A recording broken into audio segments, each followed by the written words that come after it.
Hello, beautiful people. My name is Kristen. Thank you for stopping in for my reviews of books that I read in the month of July. I only completed 6 books, which is a little bit down on the number, but some of them were a little chunky. So I don't feel bad about it at all.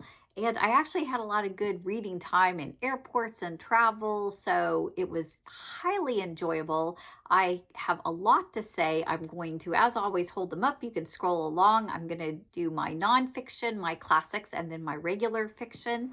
And I really appreciate how sometimes the book universe or the Holy Spirit or whatever you want to call it puts together books and brings them into your life in a way that just makes sense and kind of have a cohesive message, even though you didn't intend that or mean that from the start. I picked 4 of the 6 books that had all to do with either World War I or World War II. And I knew the World War II books were about World War II, but I actually did not know that my classics were World War I. So let me start by sharing the World War II.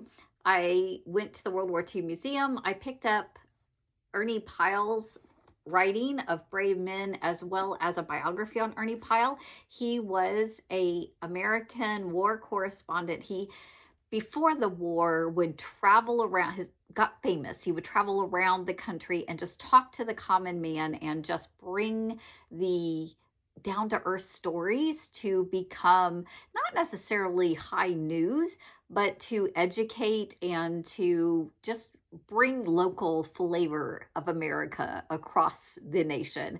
And he wasn't super well known, but that just fits so well into the World War II situation when there was a lot of things that needed to be censored.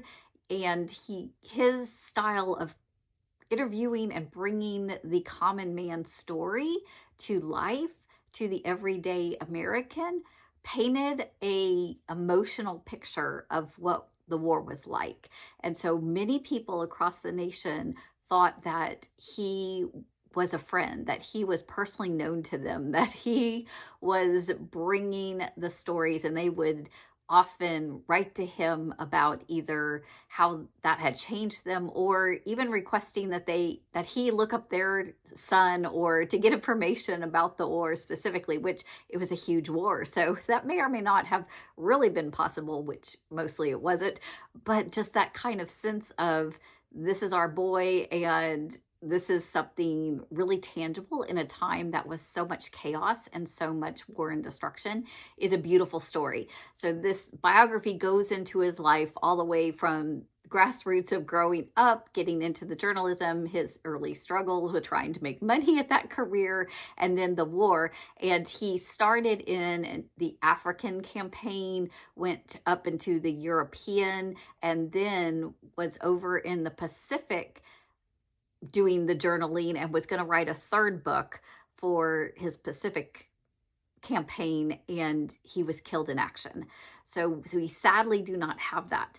But I was amazed at all the different quotes, not only from the biography, but from the World War II Museum, from this book, Brave Men, which is his gathering of his articles that he wrote for the European campaign, particularly Italy and France.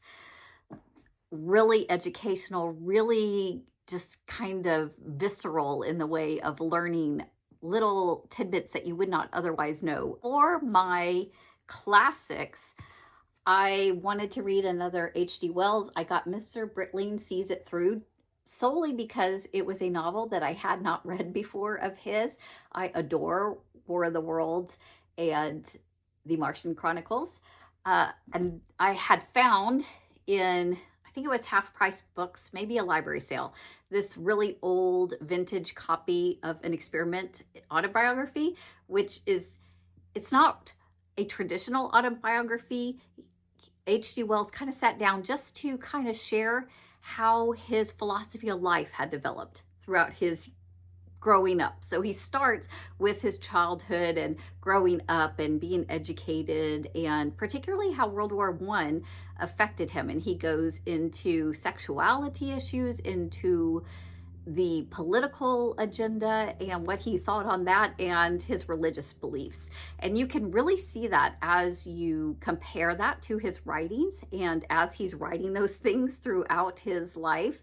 And it was very interesting, although to be fair, his values were a little crazy. He first off, this is maybe a little spoilerish, but I'm not going to give you any of the details. So he had 2 marriages and then several mistresses. And usually all of his mistresses were also authors. He was just very immersed in the world of words. And so his first marriage was his cousin, which didn't last very long and was a whole interesting ball of wax to begin with. And then his second one was just really interesting as well. And so I think he's interesting. I totally think this is a great way to learn about him. It might be more educational to read a biography of somebody analyzing him, but his own thoughts are very interesting, and they go really, really well with this book, which he even said was a type of autobiography in itself. It is not sci-fi like his other books. It is a high aristocrat who does a lot of philosophical just thinking and sitting around talking about life with his neighbors and talking about particularly, is there going to be a war?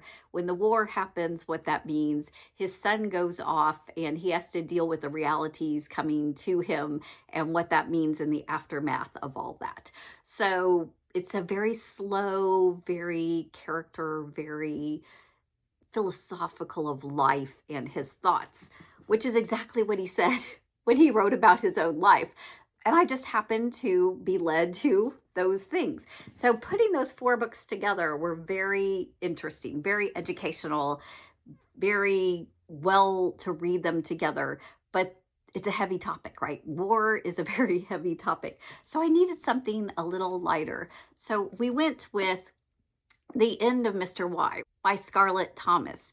And this, I like the cover. It kind of reminded me of Mice and Men, or the Flowers for Algernon. And it is a little bit more like Flowers of Algernon than Mice and Men. It does have a female journalist who is struggling to make a living, and she comes across a mysterious book. And so she's off. Let me explain her project, because it's actually pretty interesting. This was a really awesome premise.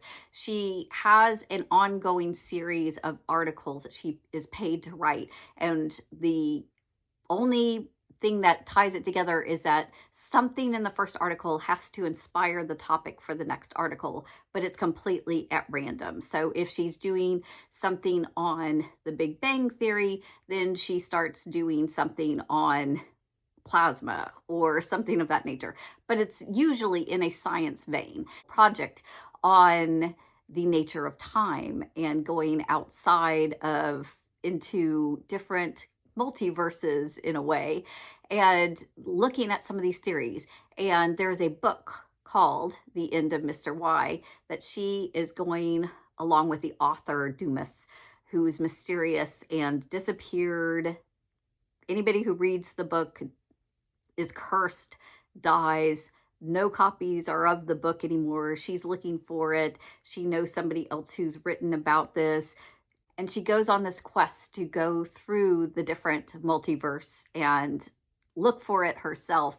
And then there's people kind of after her, which reminded me a little bit of the Book of S, which I will put a link to that one. I think that one is actually better than this one. And I think similar books to this feel would be like Piranesi or Starless Sea. Those are better written, I would say, but this is definitely in that vein of multiverse, supernatural, time travel outside of the realms of reality, all that kind of good stuff. Very bookish, very author related, all those kind of themes. So if any of those themes sound interesting, it is a good book to break up when you've been reading a bunch of heavy things. So I can recommend it highly for that. And then I will give high marks to Suzanne Collins' Sunrise on the Reaping. This is the latest Hunger Game book that follows the story of Haymitch. Now, I know the character Haymitch, right? I've read the Hunger Games. He's not a happy, fun, smiley character. We know where he starts out, at least. He's kind of the reluctant hero that has a drinking problem and a past that doesn't seem like it would be all that happy. And to read about it is not all that happy. It is fairly grim. However, I love her writing and suspense and creativity with the Hunger Games themselves. It just feels like a fun obsession. And to go there and to be in that world and into those characters just feels like a really good time, even when the story itself turns a little dark or a little grim, which it often does. So that is my review on that. Highly recommend it, especially if you are ready for some really good Hunger Games with a little more of the downside of the story, because we know where it's going to go in the end, right? We know where it's going. So those are the 6 books I read. Really good reading month. Thank you so much for listening. Let me know what you're reading. If there's anything that you think that I would like based off of what I've been talking about, leave me a comment. If you want to read any of these now that you've heard about them, leave me a comment as well. I look forward to seeing you in the comments. Take care. Happy reading.